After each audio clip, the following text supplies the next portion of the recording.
Tired of long waits and rushed care at the ER and urgent care clinic?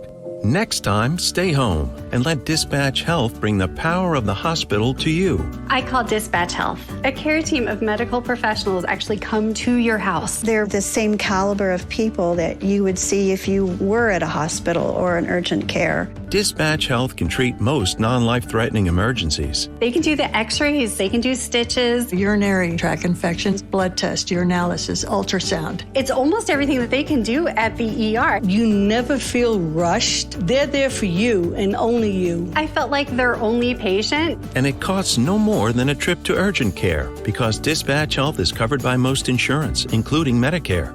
See if we serve your home at dispatchhealth.com. Dispatch Health really went above and beyond. It's wonderful to have care come to your home. House calls are back, and they're better than ever. Learn more at dispatchhealth.com.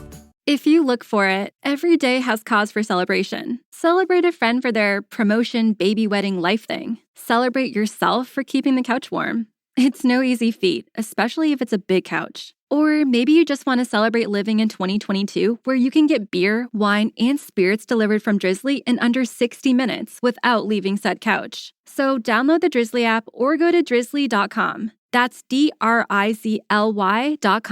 And get your favorite drinks delivered today. Welcome to the Fantasy Throwdown Podcast, bringing you the latest from the world of sports, DFS, and gambling.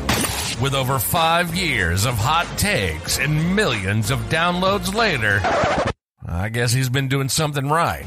Now, sit back and listen to one of the sharpest minds in the game. Here's your host, Dwayne Callender. Good morning. Welcome to the show, folks. Lots of news to get to, and then we're going to cover Thursday Night Football later on tonight. But, yeah, let's start off with the Yankees, because Yankees owner Hal Steinbrenner has stated that he expects to have Aaron Boone back because, and as he told the Associated Press, as far as Boone's concerned, we just signed him, and for all the reasons I listed a year ago, I believe he is a very good manager. I don't see a change there. I want to focus on where Hal is saying this. We just signed him because he's talking about the contract extension. That's all you need to know, Yankees fans. Hal does not give a rat's ass about the production of Aaron Boone. He made a point of saying we just signed him because he's talking about the contract extension Boone got. So, for those of you who do not recall, and it's why I laugh about this team, last October, Boone and the Yankees signed a 3-year contract extension through the 2024 season with a club option for 2025. Based on the results of just basically making it to the playoffs, because obviously we all know Boone has not had even a remotely good playoff run in his tenure as Yankees manager. So that tells you where Hal's priorities are. He doesn't want to pay Boone and then pay another manager. That's all it tells you. He's okay with getting knocked out in the ALCS as far as he's concerned. So I'm just going to be blunt with you guys. As poorly as Boone operated in this postseason, with all the gaffes, showing clips of the 2004 ALCS to somehow motivate the club when they're down 0-3 instead of, actually giving them something of substance that they can work off of. Nope. Business as usual with the Yankees. This situation is untenable. I told folks this before the season even started. I got flamed for it for months because people didn't want to accept the fact that the Yankees are just going to be a rudderless franchise. Yeah, they're a nice fancy yacht, but it never goes anywhere. It can't go anywhere with the current model that they're operating under, unless Hal wants to change. And he's not going to change because he's too lazy to actually hire a real GM beyond Cashman. And it's not to say Cashman's the worst GM in baseball, but he's not the best. He's not even in the top third. So you've got all the money in the world, but you still can't execute properly because you don't have the best and brightest. So that's why you always fall short of the top tier teams. You can outspend all the middle tier teams, and you'll more often than not beat them out, but you're not going to beat the high end teams that may not spend as much, but are way more efficient with their resources than the Yankees are. So that's the latest. But I will say this with my take for Aaron Judge. If your thought process about this whole free agency is about your legacy and winning, then you can't come back to the Yankees because you're just going to get more of the same from the organization. Nothing is going to change with the Yankees. So if winning is your top priority, and I'm not even sure if it is with Judge, to be perfectly honest with you guys, I kind of have a feeling that Judge is still going to go with the highest dollar amount in terms of what he can get from a free agency standpoint. And that's nothing to hold against him. It just makes the most sense from an economic standpoint. You got life-changing money regardless, but do you want to be the highest paid player in baseball? I don't think he'll get there, but he can get close. So at the end of the day, I don't think signing with the Yankees is about winning. If the Yankees are willing to pay, and I'm not sure if the Yankees are willing to pay as much as some teams are going to be willing to offer Aaron Judge. That's the piece I'm still not sold on. But if it's about winning, the Yankees are not the place to come back to. It's just not. That's just the reality of the situation.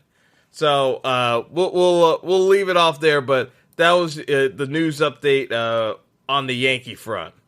Meanwhile, the train wreck that is the Denver Broncos season continues. The Broncos, as you may recall, did not have Russell Wilson available last week when they played the Jets due to a shoulder injury that, there are two things. Russ says he has a shoulder injury that he needed injections for. People are talking about folks that are not necessarily, I don't know, like they're finding excuses for Russell Wilson in his camp. The other reason why he was held out was because of a hamstring issue, which might explain why Russ has not been running much at all lately in terms of scrambling, which is a problem when, his legs is one of the biggest reasons why you want to have Russ in the mix. It's because he can actually move around and be efficient, in the past. That hasn't happened this year, obviously, but that's the whole point of having Russell Wilson, and the goal was originally that Russ was going to be that playmaker, moving around, getting deep balls down the field. Hasn't happened. The Broncos are 2-5. They're playing in London this week, and as part of, for those of you who don't know, London's 5 hours ahead. Obviously being in England. The Broncos are flying. It's an 8-hour flight. Everyone's trying to get some sleep. You're losing 5 hours. Who is the one dude not sleeping? Russell Wilson. The Instagram story explaining that Broncos players are trying to sleep, and Russ is literally doing high knees in the middle of the aisle while his teammates are trying to sleep. No wonder they hate this dude's guts. It is an 8-hour flight. Get some sleep. What is wrong with this team? Like, I don't understand how Russell Wilson is doing high knees. And for those of you who don't know what high knees are, he's literally jogging in place as his teammates are trying to sleep. I don't even understand how you can be that tone deaf. Like, he's stretching and doing high knees in the middle of the airplane. This is crazy. This is absolutely crazy. Like, if you did this in a sitcom about sports, people would say you were being unrealistic and over the top. Like, this entire Broncos season just reads like something out of some like satire about of a sports movie, because none of it makes a lick of sense, and it just highlights just how out of touch Russell Wilson seems to be from I mean, I'd say not just his teammates, just most of the NFL. It's actually giving more credence as to why Richard Sherman hates his guts so much. Because, I mean, these stories are just wild. It's like, now I actually want to hear, like, someone do some more behind the stage gossip on Russ's final years with the Seahawks, because if he's acting this way with the Broncos, like, there's gotta be other things that were going down that Seattle was kind of keeping under wraps about Russ and just how he was running that team, because he did have complete autonomy. And I mean, technically he is supposed to be the leader on this Broncos team, but the teammates are just seeing through this. This is just bizarre behavior, to be perfectly honest. But I had to laugh. I had to laugh because, I mean, 8-hour flight, you're trying to sleep, you got some dude just running in the middle of the aisle. It's the weirdest situation in football. It really is. I don't even know how. Like, as a teammate, it's like, how do you even have a heart-to-heart? It's like, this is just basic common sense and courtesy. People are trying to sleep. Could you just be a little bit quieter? Like, could you do an activity that, or, you know, how about just get some sleep? Literally, you're losing hours of sleep. Like, come on. Just sleep. Or just watch game film. Anything but what you're trying to do there. It's just so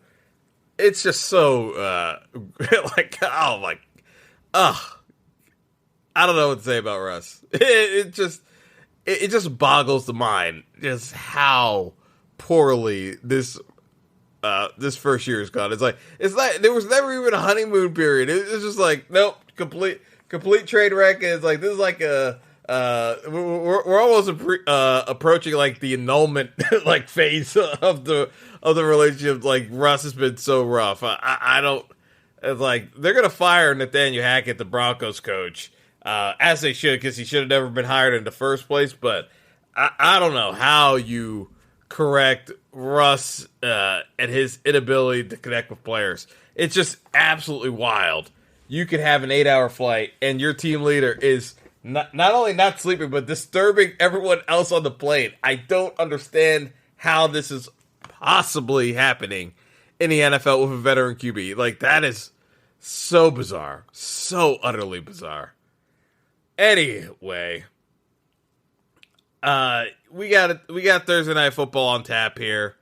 But we'll take a quick break and I'll dive into the matchups, because with the Ravens and the Buccaneers, I have a few thoughts on the game itself, so we'll take a break and get right back after it. Don't go anywhere. The Fantasy Throwdown Podcast will be right back after our sponsors pay the bills.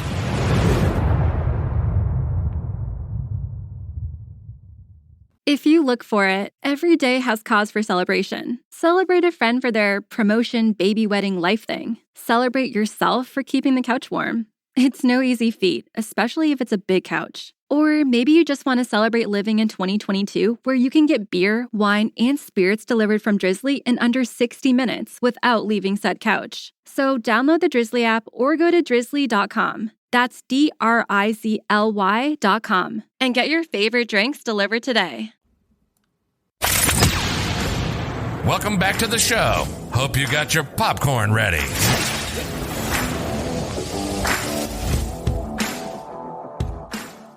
All right, folks, so tonight's game, we have the Ravens as a 1.5 favorite over the home Tampa Bay Buccaneers, a 44.5 total.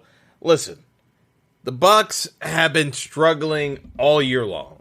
And, you know, obviously the drama between Tom Brady and Giselle, there's a whole way of kind of looking at this. Brady's distracted on the home front. He's going through a potential divorce.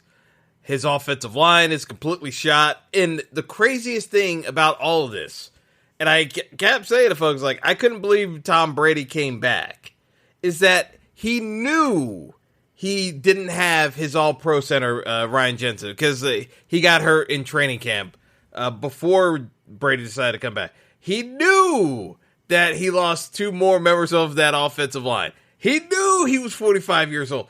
It's like this was an ego project where Tom Brady wanted to play until he was 45. And now he seems to be doubling down on the fact that he wants to keep playing it. It's like, this is almost Patrick Bateman-esque in terms of like just the crazy focus, and I do mean crazy focus on aspects of your life, because there was no rational reason why, with Tom Brady having a $375 million deal to do broadcast work for Fox. I'm going to say that again. Tom Brady has a 10-year, $375 million deal to do broadcast work for Fox Sports. He had that in the offseason. He put that off just to come back and play football another year.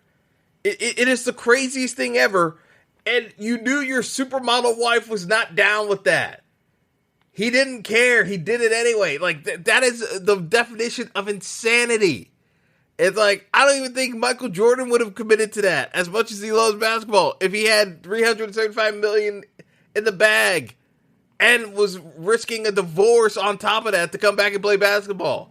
Even when he owned the Wizards, I don't think that MJ comes back if he's got that much additional cash inflow for doing other stuff outside of basketball. No, I can't see it. Like, Brady's just a different kind of psychopath. But, you know, here's the problem. As much as Brady could want it, this is just not a good matchup for Brady. And this is a weird one too, because the Ravens, I mean, it's strange because you know, while the Ravens, actually I may have misspoke. I thought I said that the Ravens were underdogs to the Bucs, but with the 1.5 difference, both of these teams are terrible with the spread so far this year. The Ravens are 2-4-1 against the spread. They pushed one time, and the Bucs are 2-5. Like, these are not teams that are reliable with spread picks. This is almost one where, and it's tight enough where you're almost getting like a pick'em situation here. But I'm gonna say exactly this about the Bucs. Tampa can not pass block, but somehow are even worse run blocking. The Buccaneers are on track to set an NFL record for lowest rushing yards per game. They're at 66.5 per game rushing on the season. That is almost 2 yards less than the all-time worst amount. And the team that actually did that was, I want to say it was the Super Bowl winning Giants in 2012, just because we had so many injuries at running back that year.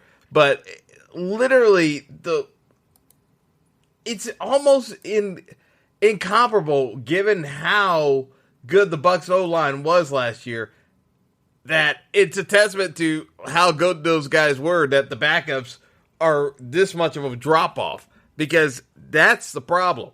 They can't run the ball, and because they can't run the ball, they can't keep teams honest. They can't pass block, so the pressure up the middle is getting to Brady. Brady can't move. He never could move, but he's 45 now. It's beyond a difficult ask. This is just the fact that literally he cannot move anymore, guys. So there are two things I want to play out of this. How did the Bucs win this game? The Bucs win this game by somehow keeping it close enough with their defense and forcing turnovers from the Ravens. That is it. The Bucs offense against the Ravens defense, even though the Ravens defense is incredibly sus, in the first half, they should overwhelm Tampa.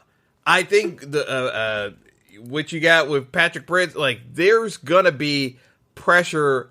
Patrick Queen. There's gonna be pressure on Brady throughout the first half. The issue that happens with the Ravens in the second half is they get gassed, and I mean not just gassed. I mean horribly gassed. the reason why the Ravens have blown so many leads in the second half, you clearly see that they got a gas tank for 3 quarters, and that fourth quarter is just open game for anyone to keep chucking the ball down the field. So, if just being perfectly honest, I still don't trust the Ravens to win this game outright. I still think there's a chance Tampa can win, but they got to keep it close. So, there are a couple of ways we can game theory this one out, because I think the most logical bet to approach here, it's not the spread. It's actually attacking this game for the first half results, because the first half results is where the Ravens are strongest. The first half spread for the Ravens is still keeping them as a dog, but it's -150. So you'll literally get even money for their first half money line at +100. I think that's the best bet you can make. I think the Ravens win this first half. You can't trust the Ravens' second half based off of their performances this year, but Tampa has been such a slow starter.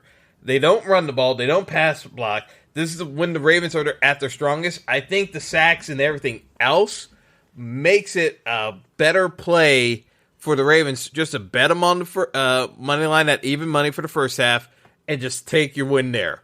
I don't trust anything else about this game, because there are a couple of ways that on the Bucs side, offensively, I expect the Bucs to try to run the ball more with Leonard Fournette. The problem is, even from a rushing prop standpoint, the numbers, I would say it's pretty fair given where they've been. Leonard Fournette's rushing prop on most sites is at 51.5. I mean, it's hard to make a case where you see Leonard Fournette cracking 60 yards on the Ravens defense, because the way you attack the Ravens is usually through the air. It's hard seeing Leonard Fournette running for 60, 70 yards tonight. That's the problem. So 51.5 is a pretty fair line. I don't see anything out of the ordinary. Like, that's pretty on the number there in terms of a prop. Rachaad White, Fournette's backup, is at 15.5 on DraftKings and 16.5 on FanDuel. I could take the under there because I don't think Rachaad White is going to get the carries to justify the prop. I think he's going to be used more in the passing game as an alternative to Leonard Fournette, even though Uncle Lenny has been getting a ton of targets from Brady. He's actually, I want to say he's either second on the team or third, just because of the injuries to Godwin and Evans at various points. He's either second or third in terms of total targets on Brady's side from pass attempts. But I think Rachaad White probably gets mixed into the passing game a bit more tonight. But my biggest concern with this game is the fact that, on the Bucs side, I don't know where they consistently move the ball unless they're down. And that's where I kind of look at it. It's like you take the Ravens' first half results, and then the second half, you kind of hope for the best, because the completion props on this game are kind of wild. The longest pass completion prop for Brady is 38.5 tonight, which you would say, yeah, that's easy to get. But because the Bucs haven't had many explosive plays to begin with, and even when they've hit the underneath routes, teams have been tackling them. They haven't been getting a ton of yards after catch. Like, that prop is actually looking pretty tough to get. I actually like Lamar's prop of 32.5 of longest pass completion, mainly because the yards after catch of what you get from Rashad Bateman works out where I think he can probably hit that. Like, if you get Rashad Bateman in stride, I think you're probably going to break that prop with Lamar Jackson. I don't necessarily like it from the Brady end, because 38.5, that basically means that Evans and Godwin have to get over the top of the safety and be in the red zone in order to break that one. Like, the yards after catch on both those guys, they haven't, just because of injuries and everything else, they haven't been able to pull away from defenders nearly as clean as Bateman. So, to me, the passing completion prop is also leaning towards the Ravens side, even though you would look at Brady as being obviously the more accomplished passer than Lamar. This is about the tools available. I don't think the speed on the Buccaneers side is where it has been in the past. So the Bucs are still looking in terms of overall team speed. They're not as bad as Carolina, but they're not that much better in terms of overall team speed that, they are doing any better. Like, they are struggling from a speed standpoint to make it work. And that's why I'm concerned, because I look at this from the standpoint of Ravens get up, Tampa has to come from behind, and they're throwing underneath in catch-up mode. That's why I have concerns about the rushing prop for Leonard Fournette, and I'm looking more along the lines of, I think Fournette's passing reception prop, he's at 4.5, over under 4.5 receptions. I think you're probably going to get the over on receptions tonight from Leonard Fournette, and then the receiving yards, he's at 29.5. I think Fournette's props on both the total receptions and receiving yards are low. I think that's where you kind of attack it. Fournette has been getting peppered by Brady underneath.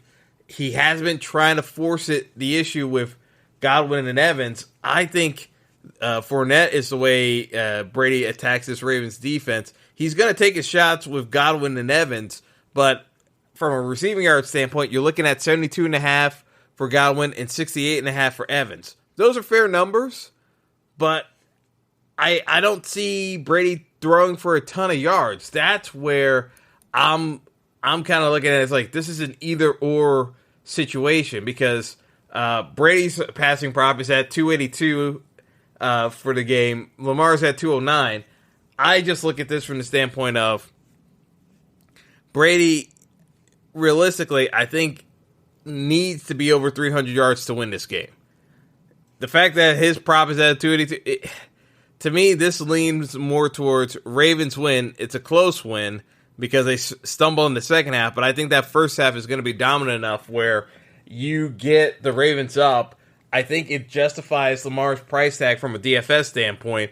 Lamar, you're going to be running into pricing concerns on DraftKings. So I think from just a general game theory standpoint, Lamar captain is still going to be the most popular route folks go.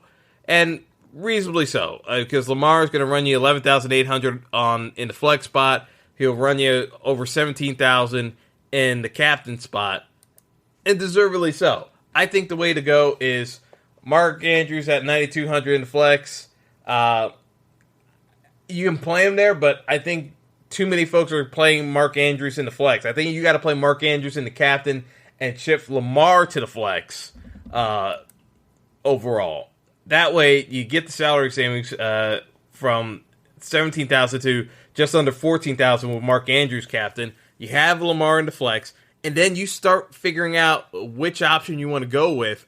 I would say I take Leonard Fournette over Godwin or Evans in terms of options, mainly because it's a little bit cheaper to fit in Fournette, and I think because of the receptions, I think Fournette's going over on receptions and yards. So because of that, I think he's going to be close enough to the point production you're going to get out of Godwin or Evans that he makes the most sense. You fade Brady, and then you have, and I'm obviously not going to spell out the entire lineup, but you have options with both kickers, because I still think Justin Tucker's the best kicker in the league, but Ryan Suckup is not too far behind.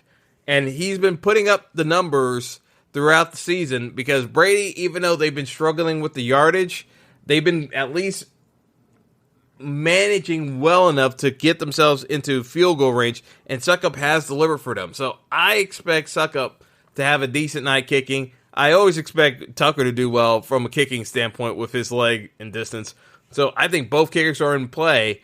And so, you can play the kickers, you can play a defense or two, but usually you try to correlate the defense with your captain selection. But I think that's the way to go. I don't like playing Brady tonight. The reason why I don't like playing Brady tonight is, as I've outlined, I don't think he has enough from a passing yardage standpoint to justify it. And because the yardage won't be there, it magnifies the receptions that his pass catchers get. I think the pass catchers monetarily make more sense. Even though Brady is less expensive than Mike Evans, I think Mike Evans still can outscore Brady if he gets the red zone targets that I'm expecting him to. But Evans is my least favorite pass catcher amongst the other players on the Bucs. So that's where I kind of look at this from the standpoint of if you gauge this overall matchup, I think this leans towards the Ravens. The Bucs come back in the second half. The pass catchers for the Bucs outscore Brady, and Fournette's probably the biggest beneficiary of how the game script goes because they'll run the ball or try to run the ball, but then he'll also catch some passes out of the backfield. I think that's how the Bucs kind of keep themselves in the game. Suck up kicks a couple of field goals. We're going to be pretty close to that 44.5 total, so I don't want to say lean with it one way or the other, but I do like the Ravens first half overall to win at even money, and then we kind of go from there. But that's my take on the game. I still think the Ravens win. I think it ends up being a very tight game down the stretch just because these teams just don't know how to close out games. That seems to be the most obvious aspect of why they've been struggling. The squads are not where they should be at this juncture of the year, but we're running out of time. So they both have to turn around sooner than later. So that's going to do it for me. I'm going to go and get on out of here, but best of luck to everyone, and enjoy the game.